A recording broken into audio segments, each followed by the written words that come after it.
So দেখ আমরা আজকে দেখবো লজিক্যাল অপারেন্ট, লজিক জিনিসটা। ফার্স্টে ইফ আমরা আমরা ছোটবেলায় আমরা দেখছি না ট্রু ফলস পরে পরীক্ষার মাল্টিপল চয়েসে কোনটা সত্য মিথ্যা লিখো। আসলে ইফটা হলো সত্য কিংবা মিথ্যা বা ট্রু আর ফলস, যেটা বাংলা বলে সত্য মিথ্যা, ইংলিশটা হলো ট্রু আর ফলস। যদি আমরা একটা স্টেটমেন্ট ট্রু হয় তাহলে কিছু কাজ করব, ফলস হলে আমরা কাজটা করব না। বা আমাদের যদি কন্ডিশন এমন থাকে যে হ্যাঁ এটা ফলস হলে এটা কাজটা হবে, ট্রু হলে হবে না, মূলত আমরা কি চেক করব? কন্ডিশন চেক করব যে আমি যেটা চাচ্ছি আমার ফুলফিল, আমার ডিজায়ার কন্ডিশনটা ফুলফিল হচ্ছে কিনা। যদি আমার কন্ডিশনটা আমার ইচ্ছাটা পূরণ হয় তাহলে কাজটা করব, আদারওয়াইজ করব না। জিনিসটা সেটাই প্রোগ্রামিং এর ক্ষেত্রে এটাই। আপনি ওকে বলবেন যে এই জিনিসটা যদি এই জিনিসটা স্যাটিসফাইড হয় তাহলে তুমি কাজটা করো, আদারওয়াইজ তোমাকে করার দরকার নাই। এই যে এটাকে বলা হয় if statement.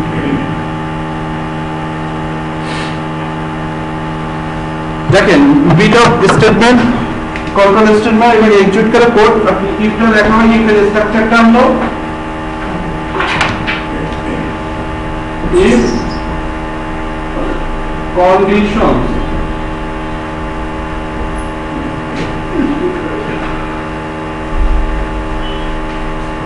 if condition statement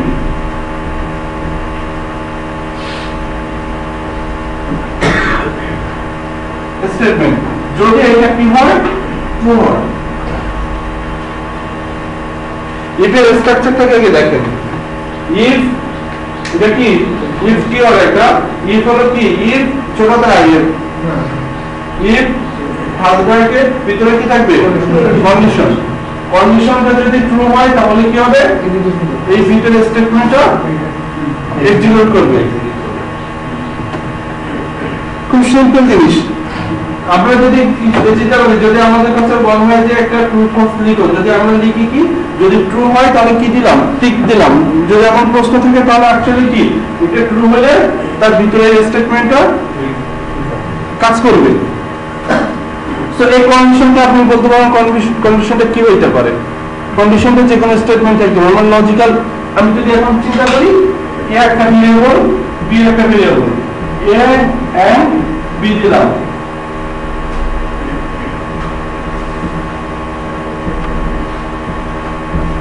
and B দিলাম, এটা একটি কি কন্ডিশন না? এখন এ আর বি যদি ট্রু হয় তাহলে কি হবে স্টেটমেন্টটা ট্রু, সো এর ভিতরে কাজ করবে। ওকে, আমরা একটা সিম্পল লজিক করি। সিম্পল লজিক হলো আপনাকে দুইটা, আপনার কাছে একটা সংখ্যা আছে a, আপনার কাছে একটা সংখ্যা আছে a ইকুয়াল টু কত 50 50।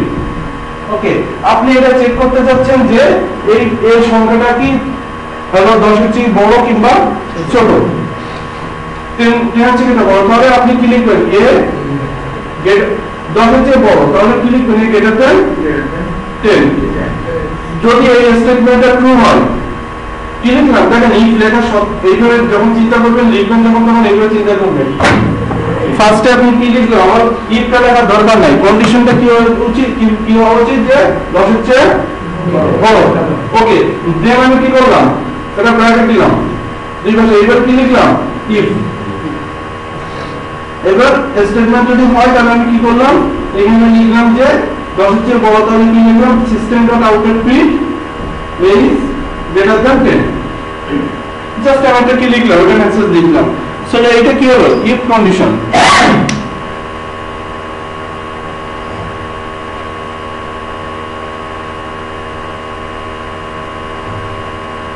নিচেটা একটু পড়েন যে বিশাল বড় লেখা হয়েছে, একটু পড়ার চেষ্টা করেন। জিনিসটা হলো উপরের গল্পটাকে একটু উপরের জিনিসটাকে গল্প আকারে লেখা। এটা simplest if statement is two part, a boolean with parenthesis first bracket এর মধ্যে একটা boolean আছে ওই যে condition, followed by a body, bodyটা কোনটা সিস্টেম ডট আউটপুট বা স্টেটমেন্টটা আসলে কি body of the statement with curly bracket second ব্র্যাকেটের ভিতরে থাকে।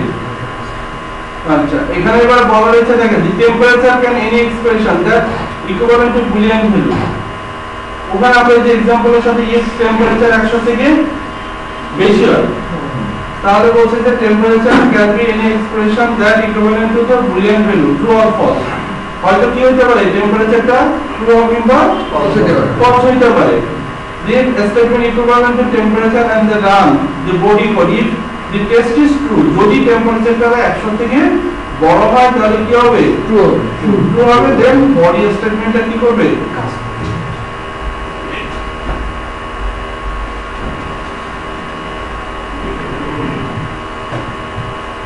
বডি স্টেটমেন্টটা কি করবে এক্সিকিউট করবে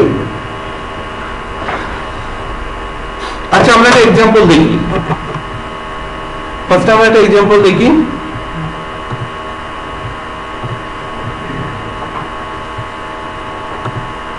হ্যাঁ আমি ওপেন করি নাই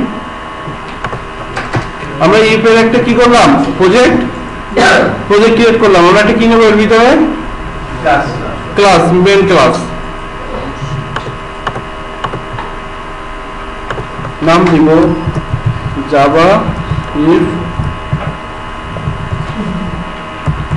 main examples কি দিলাম শুনি দিলাম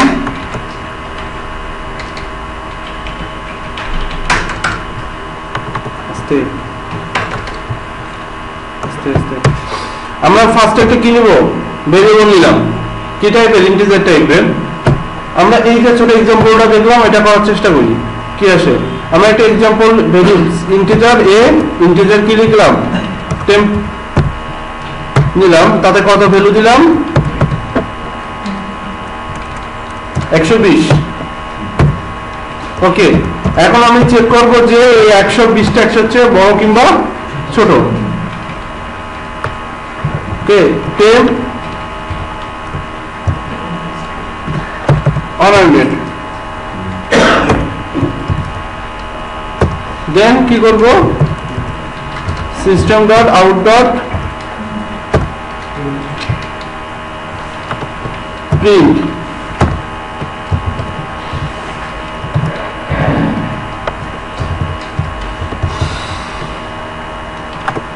কি লিখেছিল ওকে তাহলে আমরা এখানে এটাকে যদি রান করি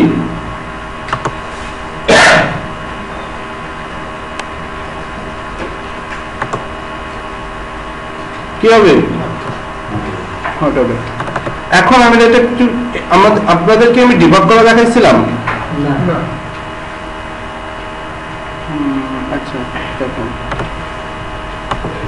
ডিবাগ করতে হয় কিভাবে সেটা একটু দেখেন ফার্স্টে ডিবাগ করতে হয় কিভাবে ডিবাগ জিনিসটা হলো কি লাইন বাই লাইন এক্সিকিউশন কি হচ্ছে কোন লাইনে কি ইফেক্ট করতেছে আমি সেটা কি করতে পারি প্রোগ্রামিং এ দেখতে পারি আমরা এতদিন যেটা দেখছি আমরা রান করি আউটপুট দেখি বাট আমার প্রোগ্রামিংটা কিভাবে এক্সিকিউট করতেছে কিভাবে কোন লাইনে যাচ্ছে কিভাবে কাজ করতেছে এটা আমরা দেখতে পারি তার জন্য কি করতে হবে ফার্স্টে আপনাকে যেখানে ডিবাগ যেখান থেকে শুরু করবেন দেখা আপনাকে সেইখানে সেই পজিশনে এই লাইনে আমি দেখা শুরু করব এই লাইনে 6 নম্বর পজিশনে সহজ এখানে মাউস দিয়ে ডবল ক্লিক দেব দিলে দেখেন একটা পয়েন্টার আসছে এটাকে বলা হয় ব্রেক পয়েন্ট জাভার ডিবাগ বলি বা এখানে বলা হয় ব্রেক পয়েন্ট আমি একটা পয়েন্ট দিলাম দেওয়ার পরে আমি রাইট বাটন ক্লিক করে রান এজ এর পাশে দেখেন ডিবাগ অ্যাপ ছিল আমরা কি করছি প্রত্যেকবার রান এজ করছি রান এজ এর এখানে কি আছে ডিবাগ এজ এ দিলাম অ্যাপ্লিকেশন রান দেখেন অ্যাপ্লিকেশন এইখানে এসে স্টপ হয়ে গেছে আমার কোনো আউটপুট দেই নাই কিছু দেই নাই অ্যাপ্লিকেশনটা কি হচ্ছে এখানে এসে কি রয়েছে স্টপ হয়ে রয়েছে ডিবাগের জন্য এখন ডিবাগের জন্য এখানে দেখেন দুইটা স্টেপ ইনটু স্টেপ ওভার মানে একটা স্টেপ থেকে আরেকটা স্টেপে ওভার হয়ে চলে যাবে আমরা কি করব স্টেপ ইনটু মানে প্রত্যেকটা স্টেপের ভিতর দিয়ে যাবে আমাকে স্টেপ ইনটু দিয়ে যায় এখানে কি হলো টেম্পারেচার দেখেন আমি এখন বললে দেখেন টেম্পারেচারে কত আছে 120 আছে না এখন আমি টেম্পারেচার ভেরিয়েবল অ্যাসাইন করছি কত 120 তাহলে 120 আছে না এখন সেইখানে কি করবে কন্ডিশন চেক করবে না কন্ডিশন চেক করলো, আমরা এমনিতে বুঝছি যে টেম্পারেচার 120 আছে তখন কন্ডিশনটা কি হবে, ট্রু হবে। সো ট্রু হওয়া মানে কি, বডি এক্সিকিউট হবে, পেইন করলো, প্রোগ্রামিং শেষ। ওকে, আমরা আবার একটা এক্সিকিউট করি, এটাকে আমরা একটু কমাই, কত করে দিলাম 90। দেখেন এখানে যখন ডিবাগ করছি তখন দেখেন চলে আসছে কোথায়, ডিবাগ উইন্ডোতে। এই পাশে কার্সারে দেখেন রাইট সাইডে ডিবাগ উইন্ডোতে চলে আসছে না, উইন্ডোটা কি চেঞ্জ হয়ে গেছে না আপনাদের, এই যে অ্যাকচুয়ালি বাইরে চলে গেছে বোর্ডের, এই যে ডিবাগ উইন্ডোতে চলে আসছে না, এখান থেকে জাভা উইন্ডোতে ফিরতে গেলে এখানে দেখেন জাভার একটা সাইড উইন্ডো আছে, এখানে জাভা উইন্ডোতে ক্লিক করলে কি করবেন, আপনি মূল কোড এডিটরে ফিরে আসবেন। আপনি আবার যদি ডিবাগ উইন্ডোতে যেতে চান ডিবাগ উইন্ডোতে যেতে পারবেন। আমি আরেকটা বার ডিবাগ করলাম, আবার চলে আসছে। এখন দেখেন এই লাইন এক্সিকিউট না হওয়া পর্যন্ত, না এখানে জাভা দিয়ে, হ্যাঁ ডিবাগটা করা লাগে না, রান করলে অটোমেটিক ডিবাগ চলে আসে। এখান থেকে যাওয়ার দরকার নেই, না রান করলে অটোমেটিক ডিবাগ উইন্ডোতে চলে আসবে ডিবাগ করলে। আপনি এখান থেকে ব্যাক করতে চলে জাভা উইন্ডোতে ব্যাক করতে পারবেন। ওকে, সো আমি ডিবাগ উইন্ডো পজিশনটা চলে গেল কোথায়,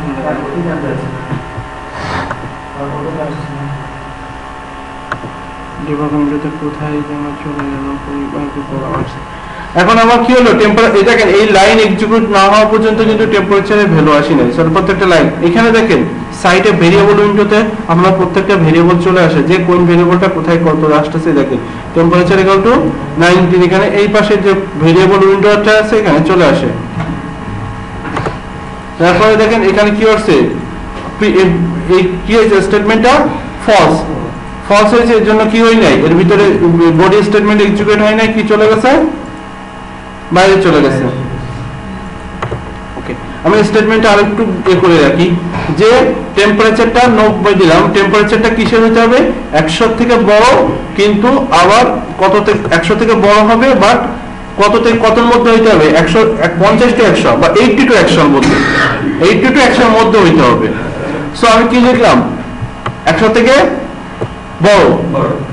আমার কন্ডিশন কি বলছি, যে কন্ডিশনটা হইতে হবে কি 80 টু 100, 80 থেকে 100 এর মধ্যে হইতে হবে।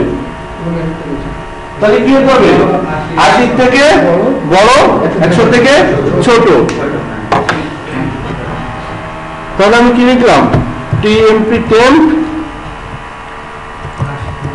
80 থেকে কি লিখলাম, ছোট, এন্ড 100 থেকে বড়, না 100 থেকে ছোট হইতে হবে। সরি,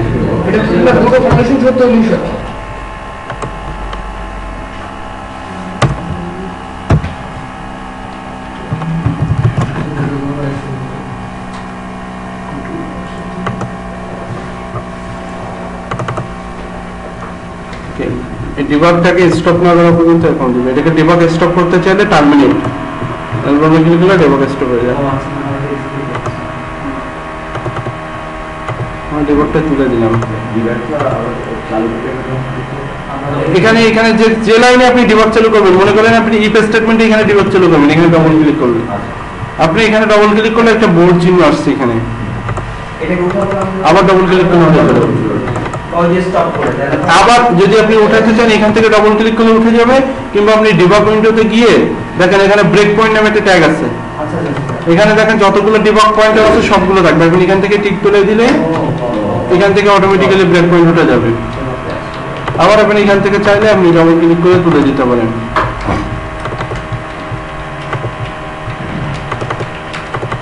সো আমার এখানে রান করলে এখন আসতেছে কত আউটপুট, এটা ঠিক আসতেছে, কিন্তু আমি যদি 120